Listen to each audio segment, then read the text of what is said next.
विघ्नेश्वराय वरदाय सुरप्रियाय लंबोदराय सकलाय जगद्धिताय नागाननाय श्रुति यज्ञ विभूषिताय गौरी सुताय गणनाथ नमो नमस्ते। जय श्री गणेश, जय श्री राधे कृष्ण। आप सभी का हमारे YouTube चैनल पे बहुत बहुत स्वागत है। आइए सुनते हैं चैत्र मास कृष्ण पक्ष में संकष्टी गणेश चतुर्थी व्रत की कथा। जो भी भक्त सच्ची श्रद्धा के साथ नियम और निष्ठा के साथ संकष्टी गणेश चतुर्थी का व्रत करते हैं, इस व्रत के प्रभाव से व्यक्ति के सभी प्रकार के संकट दूर होते हैं तथा संतान सुख की प्राप्ति होती है, संतान लाभ की प्राप्ति होती है और भगवान गणेश जी की कृपा से सभी प्रकार के सुख और समृद्धि की प्राप्ति होती है। तो आइए सुनते हैं संकष्टी चतुर्थी व्रत की कथा। अगर आप संकष्टी चतुर्थी व्रत के उपलक्ष्य में ब्राह्मण दक्षिणा, अन्नदान, वस्त्रदान आदि के लिए देना चाहते हो तो आप अपने श्रद्धा और सामर्थ्य के अनुसार हमें डिस्क्रिप्शन में जाकर के वहां से गूगल पे, फोन पे या अकाउंट नंबर के माध्यम से आप अपनी श्रद्धा और सामर्थ्य के अनुसार हमें ब्राह्मण दक्षिणा प्रदान कर सकते हैं।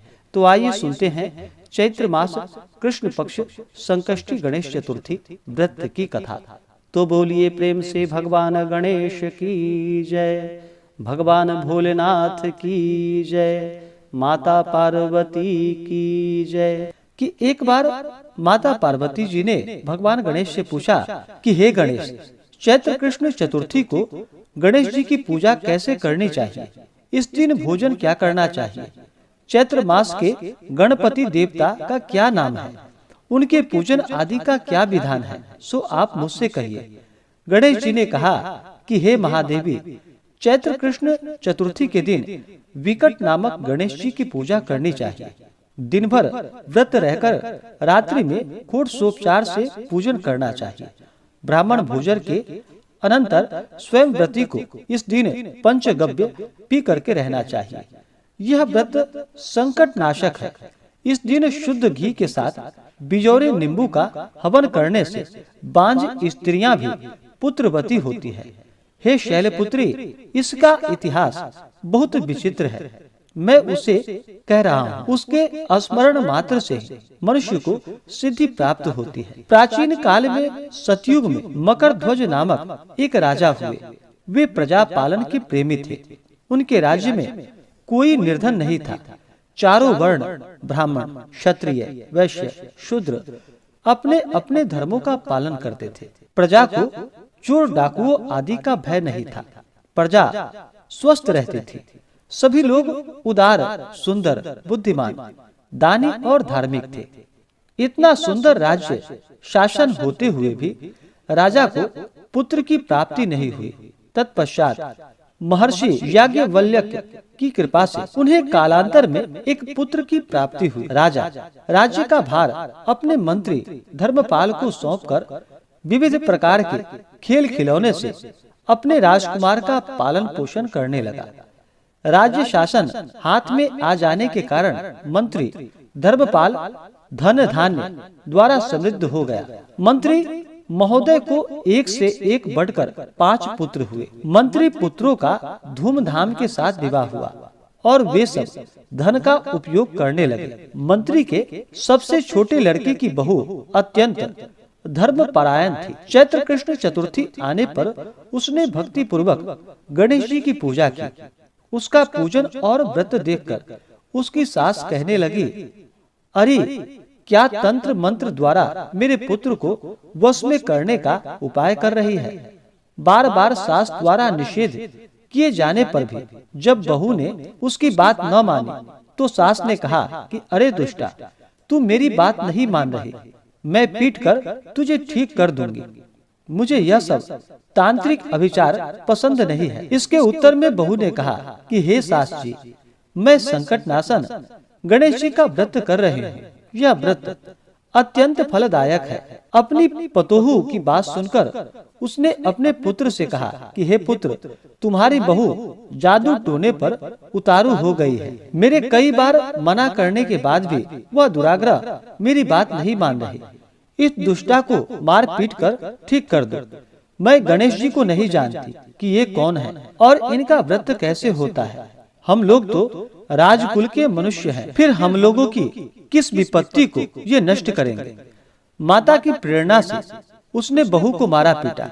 इतनी पीड़ा सहकर भी उसने व्रत को किया। पूजनोपरांत वह गणेश जी का स्मरण करती हुई उनसे प्रार्थना कर कहने लगी कि हे गणेश जी, हे लंबोदर, आप हमारे सास ससुर को ऐसा कष्ट दीजिए कि हे गणेश्वर, जिससे उनके मन में आपके प्रति भक्ति भाव जागृत हो। विभु विश्वात्मा गणेश जी ने सबके देखते ही देखते राजकुमार का अपहरण करके मंत्री धर्मपाल के महल में उसे छिपा कर रख दिया। बाद में उसके वस्त्र आभूषण आदि उतारकर राजमहल में फेंक दिया और स्वयं अंतर्ध्यान हो गया। इधर राजा ने अपने पुत्र को शीघ्रता से पुकारा, परंतु कोई प्रत्युत्तर न मिला।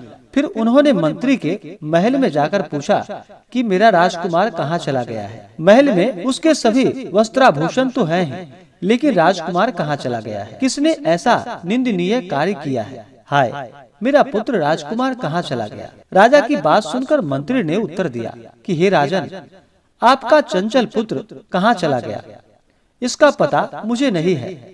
मैं अभी गांव, नगर, बाग बगीचे आदि सभी स्थानों में खोज कराता हूँ। इसके बाद राजा अपने सभी नौकरों, सेवकों आदि से कहने लगे कि हे अंगरक्षकों, मंत्रियों, मेरे पुत्र का पता शीघ्र ही लगाओ। राजा का आदेश पाकर दूत लोग सभी स्थानों में खोज करने लगे। जब कहीं भी पता न लगा तो आकर राजा से डरते डरते निवेदन किया कि महाराज, अपहरणकारियों का कहीं सुराग न मिला। राजकुमार को आते जाते किसी ने नहीं देखा। उनकी बात को सुनकर राजा ने मंत्री को बुलवाया। मंत्री ने राजा से पूछा कि मेरा राजकुमार कहाँ है? हे धर्मपाल, मुझसे साफ साफ बता, राजकुमार कहाँ है? इसके वस्त्राभूषण तो दिखाई पड़ रहे हैं, केवल वह नहीं है। अरे नीच, मैं तुम्हारा वध कर डालूंगा, तेरे कुल को नष्ट कर दूंगा, इसमें जरा भी संदेह नहीं। राजा द्वारा डांटे पड़ने पर मंत्री चकित हो गया। मंत्री ने सिर झुकाकर कहा कि हे भूपाल, मैं पता लगाता हूँ। इस नगर में बालक अपहरणकर्ता का कोई गिरोह तो नहीं है, और न तो दूत, डाकू आदि ही रहते हैं। फिर भी हे प्रभु, पता नहीं किसने ऐसा नीच कर्म किया है, और न जाने वह कहाँ भाग गया।